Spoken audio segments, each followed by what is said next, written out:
Hola amigos, hoy vamos a hablar de la nomenclatura binomial. Consiste en un sistema constituido por Linneo, que todavía sigue llevándose en la actualidad. Consiste en distribuir a los seres vivos en grupos y categorías. Hablamos de la taxonomía y la nomenclatura. Con esta base se establece una clasificación basada en las similitudes entre los organismos vivos.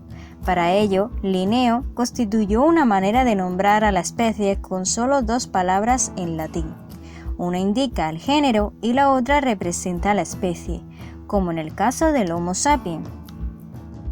Una de las reglas que establece la taxonomía es la de dividir la gran diversidad de organismos en grupos llamados taxones, cuya base es la especie.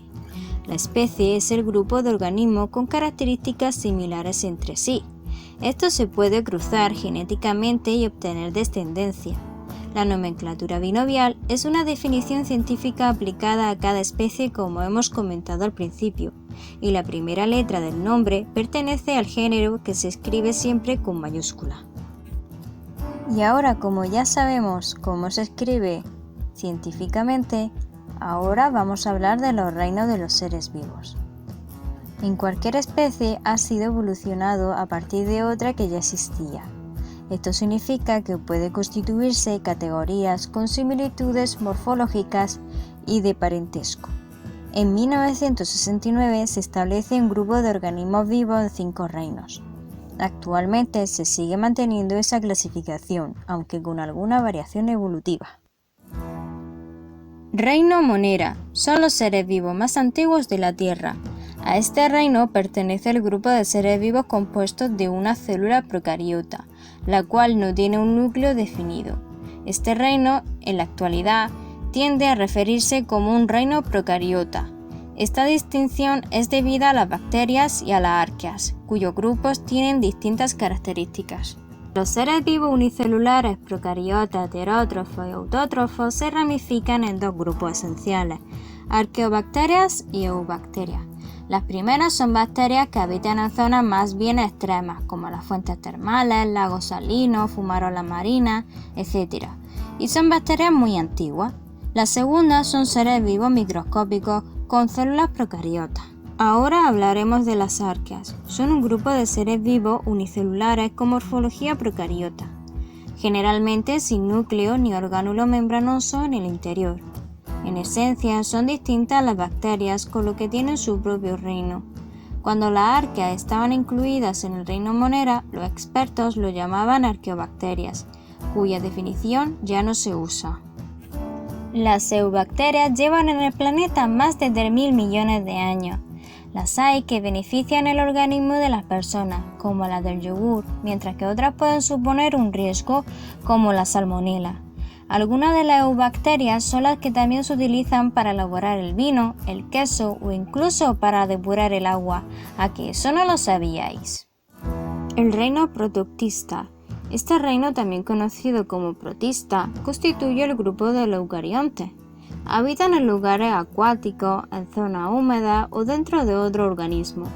Una de sus características es que se nutren a través del proceso de la fotosíntesis. Esto quiere decir que son autótrofos. Los que pertenecen a este reino son unicelulares y pluricelulares, eucariotas y autótrofos. No crean tejido. Son heterótrofos y pueden dividirse en 2 grupos, las algas y los protozoos. Las algas son seres vivos autótrofos, generalmente verdes, y capaces de alimentarse a través del proceso de la fotosíntesis. Las algas pueden ser unicelulares o pluricelulares y existen más de 40.000 especies. Los protozoos, en cambio, son organismos unicelulares y heterótrofos. Algún ejemplo sería la ameba. Su cuerpo dispone de una serie de elementos que facilitan su desplazamiento. Algunos protozoos pueden provocar enfermedades como la malaria o la enfermedad del sueño.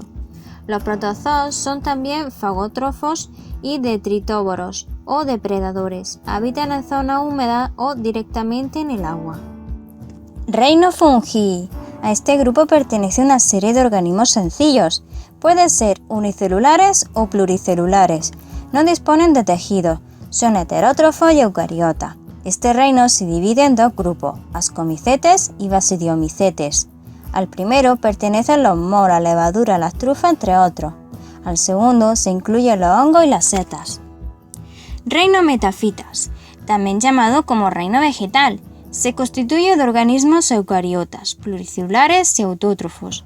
Se nutren creando su propio alimento a partir del proceso de la fotosíntesis. Sus células disponen de pared celular constituida de celulosa. Según los expertos, se calculan aproximadamente 260.000 especies de plantas, gran parte del hábitat en un medio terrestre, mientras que otras las siguen haciendo en zonas húmedas como el musgo y el helecho. Estas últimas se han considerado las plantas más primitivas del mundo. Las que han ido evolucionando con notoriedad disponen de una serie de células más especializadas, capaces de crear auténticos tejidos y órganos, los cuales han facilitado su colocación en cualquier ambiente. Puede reproducirse a través de esporas o a través de los gametofitos. También pueden reproducirse a partir de la fragmentación o división. Reino Metazoos, también llamado como reino animal, son aquellos seres vivos eucariotas y heterótrofos, cuyas células se encuentran unidas coordinadamente y con funciones específicas. Estos organismos están constituidos de tejidos, órganos vitales, aparato completo de respiración, reproducción, locomoción, nervioso, etc. Los metazoos se forman a partir de una célula, cigoto, la cual terminan dividiéndose. Los organismos más sencillos son los espongiarios. Estos llevan existiendo desde el criogénio y habitan en medios acuáticos tranquilos. También están los celenterios, que son marinos. Su cuerpo se compone de dos capas, el ectodermo y el endodermo, las cuales se encuentran separadas por un tejido gelatinoso y conjuntivo. Generalmente sus capas se encuentran protegidas de una sustancia urticante que utiliza a modo de defensa. Luego están los anélidos, los cuales son triblásticos, con la que disponen de 3 capas embrionarias y pueden desplazarse. La simetría de estos organismos es bilateral. Dentro de los invertebrados encontramos a los artrópodos, cuyo cuerpo se compone de cutículas proporcionando el exoesqueleto. Los moluscos tienen un cuerpo blando y no están segmentados, aunque sí disponen de sistema circulatorio, digestivo y nervioso. Pueden ser hermafroditas o de diferente sexo y generalmente ovíparos. Existen metazoos más complejos que todos estos. Hablamos de los cordados, los cuales están clasificados en urocordados y vertebrados, donde el ser humano está incluido. Y ahora hablaremos de otro tipo de sistema de clasificación. Se llaman los 3 dominios. Es un sistema de clasificación de seres vivos que tienen como base la comparación de ARN ribosómico, que fue creado en 1977 por un microbiologista americano, Carl Woese, usando el término reino en vez de dominio. Este sistema tiene en cuenta la evolución de los seres vivos y su relación filogenética. La diversidad genética encontrada refleja no solo las características genéticas de los seres vivos, sino también su ecología y bioquímica, siendo ese el motivo para la descripción de estos 3 dominios. Los dominios son un concepto extenso que se encuentra por encima del concepto de reino, que no es aplicado a esta teoría hasta 1990. En estos dominios se encuentran organizadas todas las especies según su proximidad genética. La teoría de Woese considera la existencia de un árbol de la vida compuesto por 3 ramas. Estas 3 subdivisiones principales en que se clasifican los seres vivos se llaman Archaea, Bacteria y Eucaria. Los 2 primeros dominios incluyen a los organismos procariotas, células sin núcleo, mientras que el dominio Eucaria engloba a los organismos eucariotas, células con núcleo.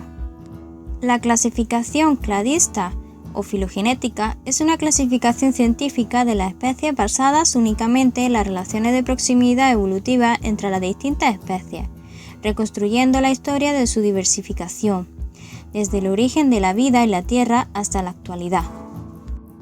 Hay 2 formas de clasificar. Los órganos homólogos son aquellos que son similares en su estructura interna, pero que cumplen funciones diferentes dependiendo de la especie. Normalmente se representa la homología en los cuerpos porque proceden de un órgano ancestral común. Las funciones que cumplen los órganos homólogos pueden llegar a ser totalmente diferentes, porque la especie se ha adaptado a las características del medio ambiente donde se desenvuelve. El desarrollo de los órganos homólogos sucede gracias a la evolución divergente, donde dos especies emparentadas cambian una estructura ancestral común durante su evolución, para poder sobrevivir realizando diferentes funciones.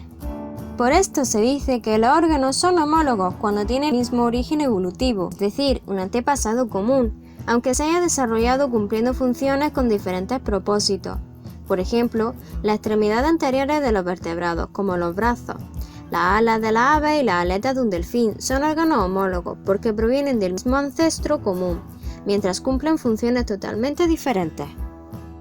Los órganos análogos son aquellos que morfológicamente resultan parecidos o llevan a cabo funciones semejantes a pesar de tener un origen genético diferente. Esto quiere decir que el origen y el desarrollo embrionario de los órganos análogos no es el mismo, aunque su estructura sea parecida o cumplan con la misma función. Normalmente, la analogía se da cuando las especies han evolucionado separadas, pero se han tenido que adaptar al mismo tipo de medio ambiente. Por último, vamos a hablar de los virus. Siempre nos hacemos la misma pregunta: ¿los virus son seres vivos o son inertes? Bueno, pues voy a quitar esa duda. Los virus son seres muy sencillos, compuestos por una cápsida de proteínas, una molécula de ácido nucleico, que para reproducirse necesita infectar a una célula para que sea ella la que realice copias de él mismo, engañando su propio sistema reproductivo. Por eso, la opinión de hoy en día dice que no son seres vivos, por las siguientes razones. Los virus no se alimentan. La totalidad de los seres vivos celulares necesitan alimentarse de un modo u otro para completar su estructura, obtener energía para sus reacciones metabólicas. Los virus no tienen metabolismo, con lo cual no necesitan alimentarse, y la estructura que tienen está completa desde el momento en el que son creados. La siguiente razón es que los virus no interaccionan con el medio. La totalidad de los seres vivos varían su forma de actuar según las condiciones externas de luminosidad, temperatura, presión atmosférica. Los virus actúan siempre de la misma manera, buscan una célula para poder reproducirse. Y por último, los virus no se pueden reproducir sin la ayuda de las células. La totalidad de los seres vivos se reproducen bien generando clones por medio de la reproducción asexual o generando individuos con características genéticas nuevas por medio de la reproducción sexual, pero siempre utilizando sus propios medios o con la ayuda de otro ser de su misma especie.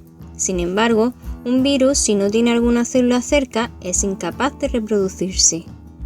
Por esta razón se puede decir que un virus no es un ser vivo. Si un virus no puede reproducirse, no actuaría como un ser vivo al no cumplir ninguna de las otras características típicas de un ser vivo.